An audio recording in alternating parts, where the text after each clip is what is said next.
Good morning, my brothers and sisters. Welcome to episode number 63 in the book of Deuteronomy. Today we're going to ask a crazy question. Are the Palestinians of today like the Amalekites of 3,500 years ago? We're going to be looking in a passage from Deuteronomy 25 because Benjamin Netanyahu, the Prime Minister of Israel, has asked us to look at it. So, what is this podcast for those of you who are new here? We've been walking through the book of Deuteronomy. It's a so-called ancient book, but we're discovering over and over again that it's applicable and authoritative and even practical for today. So we're doing it sequentially, doing a chapter at a time, and you're going to find us in Deuteronomy chapter 25 today. So speaking of practical and applicable, the Prime Minister of Israel on October 28th, 2023, which is 3 weeks after the massacre from October 7th of that year, the Palestinian attack on the civilians of Western Israel, Netanyahu gave a reference to the Bible. And here's what the headline read. Quote, Netanyahu's references to violent biblical passages raise alarm amongst critics. So the context was Netanyahu had dismissed calls for a pause in the hostilities. This is only 3 weeks into the crisis. So he dismisses calls for a pause in the hostilities from much of the international community unless it meant unconditional return of the captives. And then I'm going to quote now from Prime Minister Benjamin Netanyahu on October 28th. And he says, quote, Israel will not agree to the cessation of hostilities with Hamas after the horrific attacks of October 7th, period. Calls for a ceasefire are calls for Israel to surrender to Hamas. Then he said this, you must remember what Amalek has done to you, says our Holy Bible. Now, this confused everybody in the media. They thought it referred to a passage in 1 Samuel. And later, the Prime Minister's office called the reporters and said, no, this specifically refers to a passage in Deuteronomy. And both stories call for the Israelites to completely annihilate their attackers.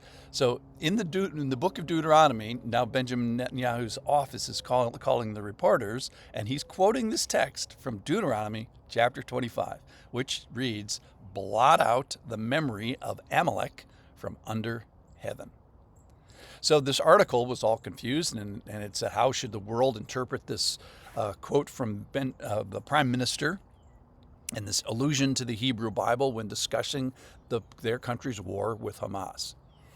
One of the commentators said his public statements have raised alarm among the critics. He's referred to these violent passages in the Bible to justify Israel's devastating response. So, full stop here now.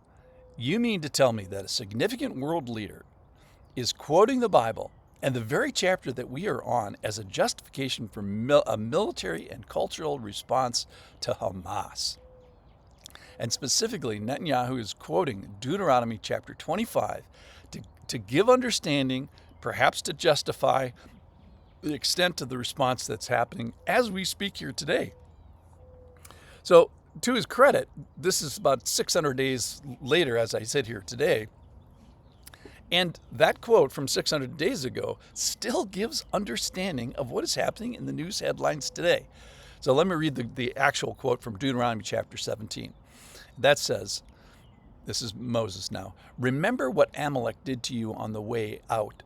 Let me start over. Remember what Amalek did to you on the way as you came out of Egypt, how he attacked you on the way when you were faint and weary, and cut off your tail, those who were lagging behind you, and he did not fear God.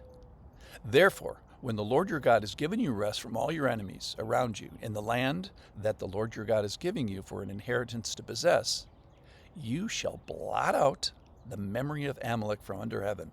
You shall not forget. Now that's retelling the story from a passage in Exodus chapter 17. So you mean to tell me that the activities and interactions of Israel with the group of people called the Amalekites and their king Amalek informs and animates their activities 3,500 years later. That is absolutely what I'm telling you. In fact, that's what Netanyahu tells you, that he is referencing the same response of Israel. He's saying we should be responding like the people did in 1446 BC because of the offense is similar. And the people should never forget this. And the people of Israel should never forget this. Today, the people of Israel should treat Hamas like that of the Amalekites. Specifically, blot out their memory. Blot out the memory of the Amalekites and blot out the memory of the Palestinians who have done a similarly horrible thing. So, here's the big point. If you wish for understanding today in this situation, in our newspapers today, go to the situation in 1446 BC. So we are going to respond in the same way. That's what Netanyahu is telling the world. So let's talk about the interpretation here now, and whether he's theologically correct in applying the principles of the specific example from Deuteronomy to this current example of Hamas. So we found many appropriate applications of the truths of Deuteronomy, and the question is whether Netanyahu is correct in applying this passage. So let's say someone cut me off in traffic, and I quote and apply this passage to the vengeance that I claim against the person, that person should be blotted out. Well, you'd all say, hey, wait a minute, take a time out. That's inappropriate, overstated, and misapplied. But what it does tell us is this.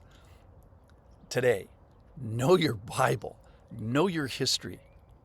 Israel, to her great credit, and Netanyahu, to his great credit, has not forgotten something that God told them 3,500 years ago and specifically said, don't forget this. So he's done that.